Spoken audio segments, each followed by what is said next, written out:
mbokk yi asalaamaaleykum wa rahmatullah ñu ngi leen di jaajëfal di nuyu kilifa yi fi teew yépp messieurs les membres du gouvernement, messieurs les représentants des organisations syndicales, des centrales syndicales et évidemment les grands patrons qui vont alimenter le plan de redressement en recettes. Di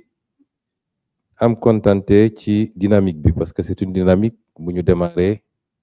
ci bi ñu dajee waxtaan ni ko monsieur le ministre rappelé léegi ba tënk principe bu ni réew pour mu avancer il faut que ñi ko seq ñëpp donte du ñun ñi rek ñoo seq réew mi mais pàcc yu am solo lañ ci rawatina ki li jëm ci liggéey il faut que ñooñu toog waxtaan diisoo am lu ñu war a mun a nangulante loolu moo andi pacte bi defe naa biñ ko door rek léegi it kenn ku nekk ci ñi ko seq mi ngi def kéem kattanam pour doxal wàllam ci pacte bi donc li ñuy taxawal tey li ñuy jëmmal tey loolu firnde la ci mooy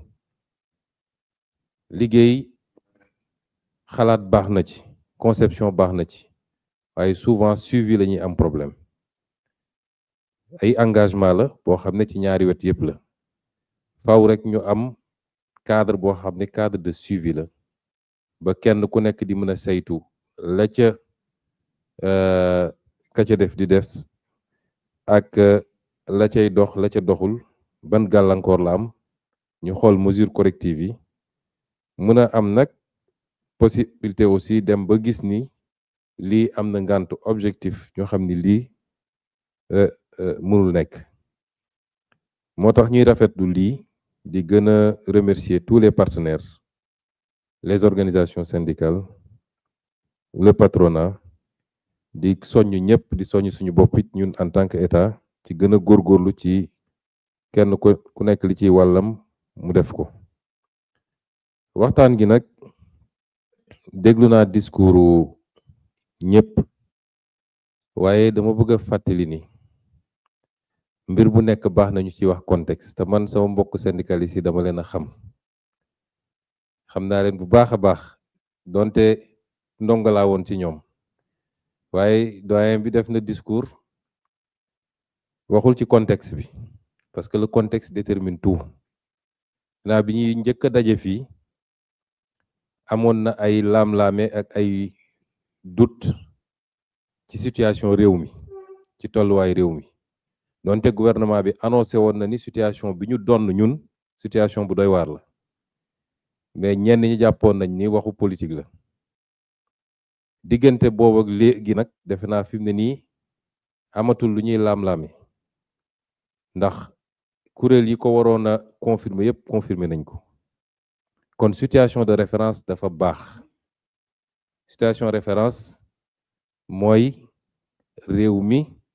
nekkul ci une bonne santé financière et budgétaire loolu moom defe naa du kenn ku ko fii ku ci am doute su may insister ci loolu pour les partenaires yi du rek les organisations syndicales ba ci le patronat parce que fii ay exigence saa fi dégg syndicat nag moom ci loolu lañ ko xamee exigence waaye ki ngay exiger faw nga xam fu mu toll lan la méngool lan la mën ak lan la mënut kon réew moo xam ne tey kenn amatul lam-lam ni bor bi réew mi yenu te du président Bassirou Diomaye moo ko yenu du premier ministre du gouvernement mooy sénégalais yépp a ko boole yenu ñun ñëpp ay ànd fay ko weer wu ne service de la dette bi ñu war a fay jógewul ci poosu kenn ci ñun mboolem seen sénégalais yi ñooy daje seen lempo pour ñu fay ko parce que mbir mi vase communicant la te l'État ne tire pas ses ressources du ciel ci Sénégal la koy jëlee ci sénégalais yi loo laaj rek wala loo ci yokk rek te mu méngoowul ak mën-mënu état bi yow la koy laajaat ndax doyen wax na léegi ba ne l'impôt gi ñuy teg liggéeykat yi dafa cher ba ma laajee augmentation salaire moo mënul ma laaj la impôt gën a bëri rek pour fayee la ko salaire bi kon vase communicant la ba tax mënuñoo ñàkk a démarrer ci situation de référence nekkuñu à 20% de taux d'endettement nekkuñu à 35%, nekkuñu à 70% nga xam ne mooy plafond UEMOA, nekkuñu à 100%, nekkuñu à 115%, nous sommes à 130% de taux d'endettement. li ëpp la ñuy góorgóorlu di dajale ministre des finances ngi nii bor ba la koy fayee te mënuñu koo ñàkk a fay donte duñu responsable bi su ma nee duñu responsable bi nag yemaluma ko ci ñun régime ñun ñi fi nekk en tant que ñi yor état bi mais sénégalais yi duñu responsable bi sénégalais li ñuy responsable mooy li ñu autorisé assemblée nationale at wu ne ñu ne président de la république autorisé nañ la nga mën a def nga mën a leb à hauteur de temps bu dee nag président ak ministre am def nañu seeni pexe wiiri loolu dem lebi lu sénégalais yi yéegul du responsabilité sénégalais yi moo tax faw rek la yoo am ci ndax dañoo lor réew mi lor les capacités que nous devions avoir tey pour impulser justement les programmes sociaux yi nga xam ne moom ngeen tudd fii loolu mooy situation de référence bi baax na ñu koy fàttali j'aurais été très content bu ma déggoon doyen bi mu waxee doléance yépp mu daaneel ne xam nañ nag fi réew mi toll loolu baaxoon na ci j'aurais été très content monsieur Beydi Agne bi mu waxee ba tudd plan de redressement ma ko ciy remercier ndax mu ngi koy fàttali sénégalais saa su ne mu fàttali lan moo tax plan de redressement am mooy situation bi ñu doon ànd ak nag contexte bu difficile bi yépp nun xam nañ di tax sénégalais yi andi ñu fii te am nañ ci ñoom yërmande gu doy du rek ni ñuy tuddee travailleur te suñ ko wax mooy travailleur salarié ndax baykat bi nekk fële travailleur la keneen ak keneen nappkat beeg yooyu mbooleen seen sénégalais yi am nañu yërmande ci ñoom bu ñu yàlla mayee ñu weesu lii lañu ñi namm ci sénégalais bu ne mooy sénégalais bu ne yéeg naataange fii ci réew mi mu dëkk ba kenn dootul xalaat naan maa ngi koy uti ji feneen loolu nag processus la sànq dama déglu doyen Guiro mu wax lu am solo ma d'accord ci aucune émergence économique n'est possible sans stabilité sociale mu yokk ci aucune stabilité sociale n'est possible sans justice sociale ma yokkal ko ci troisième point bu ndaw rek mooy aucune justice sociale n'est possible sans création de richesse richesse boo ko créewul doo ko redistribuer loolu mooy suñu problème ci réew mi on veut redistribuer une richesse qu'on n'a pas créée moo tax gars yi di làqatu di dem lebi ba mu ëpp parce que bëgg nañu réaliser mais créé wuñu richesse mettre ñu le pays au travail kon entendons-nous d'abord que nous devons tous nous serrer la ceinture pour créer d'abord la richesse foofu mooy béaba bi boo créé wul richesse noo bëgg su réew mi yëpp immobilisé woon pendant des mois nit ñi grève doo joxe dara parce que newu fi donc travaillons d'abord à créer la richesse travaillons à relancer l'économie. L'économie crée les emplois. L'économie génère des recettes pour l'État et lui permet d'accroître ses capacités d'offrir des biens et services.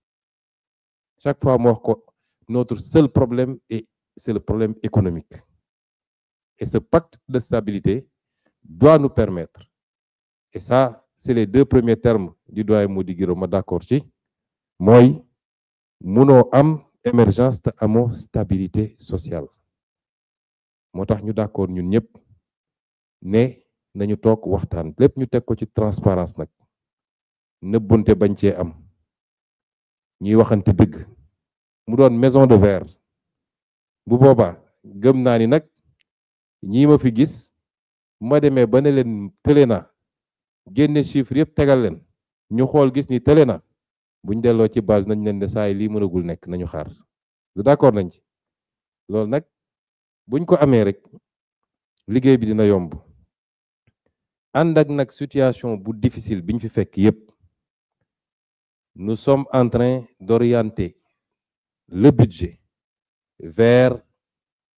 une prise en charge des préoccupations sociales des Sénégalais. Malgré difficulté bi, on a fait l'arbitrage budgétaire. Ministre des Finances ngi nii, on y a travaillé pendant longtemps. Lu ñu mënoon def pour dégager des marges def nañ ko. Lépp ñu tënk ko ci plan de redressement économique et social bi. Parce que dañ naan woy dañoo bëgg a teg Sénégalais yi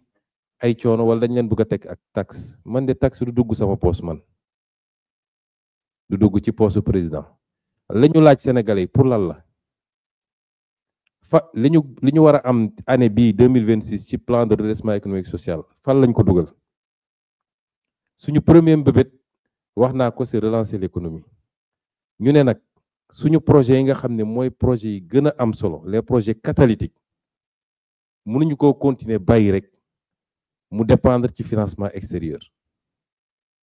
ndax choc bu ndaw bu am ñu tëj robinet bi projet yëpp arrêté fii bëri na projet yu arrêté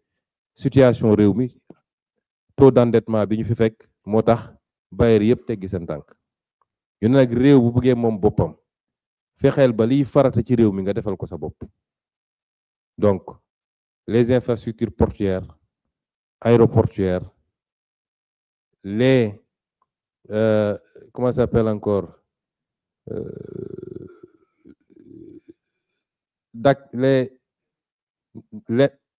les agropoles particulièrement ñaar yi nga xam ne commencé woon nañ ko démarrer bu sud ak bu centre le réseau gazier du Sénégal l'énergie yi nga xam ne day impacter ci suñu économie dama ne ministre des finances beral ma luñ ci mënul def en partenariat public privé rek nañu fexe ba ñun ñu dugal ba ci les projets de grand transfert d'eau ak yeneen ñu dugal ci ak nu ñuy def ba sauver yenn entreprise yi par exemple Air Sénégal International nga xam ne budgété nañ fa 66 milliards Sonacos 20 milliards feneen ak feneen La Poste budgétisé nañ ko xamatuma chiffre bi nu ñuy def ba yooyu ñu sauver ko mais ñu mën a lancer nos grands travaux sur nos propres moyens à défaut de le faire avec le secteur privé national et international ñu ne it jafe-jafe yi ni muy am yépp nañu xool lu ñu mën a def ci wàllu social moo tax am nañu lu mat 30 établissements publics de santé yoo xam ne budgétisé nañ ko am na ci au moins une dizaine yoo xam ne dina commencer ci 2026 bi léegi wax nañu li ñu war a def ci njàng mi ci suuf comme njàng mi ci kaw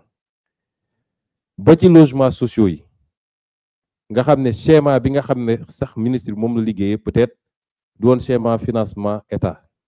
waaye dama ko ne inscrire ma foofu un crédit provisoire de 20 milliards boo xam ne war na mën a commencer ci 30 000 logements sociaux yi ñu bëgg a def kon ñun ñi ngi essayer orienter social di liggéey it ci yeneen anam yoo xam ne luy jàppale sénégalais la ci seen coono moo tax fi mu toll nii mun naa annoncer ni ci fan yu néew mesures yi nga xam ne ci ndigalu président de la république bi ma ne woon ma liggéey ci ma installé fii une commission boo xam ne ministère yi ci waroon liggéey ak ñu ciy liggéey te ministère de l'énergie coordonné ko ñu liggéey ci depuis 8 mois mun naa ne ci fan yu néew incha allah dina am des mesures de baisse ci courant bi ak ci produit pétrolier muy essence bi ak gaz bi ak gasoil bi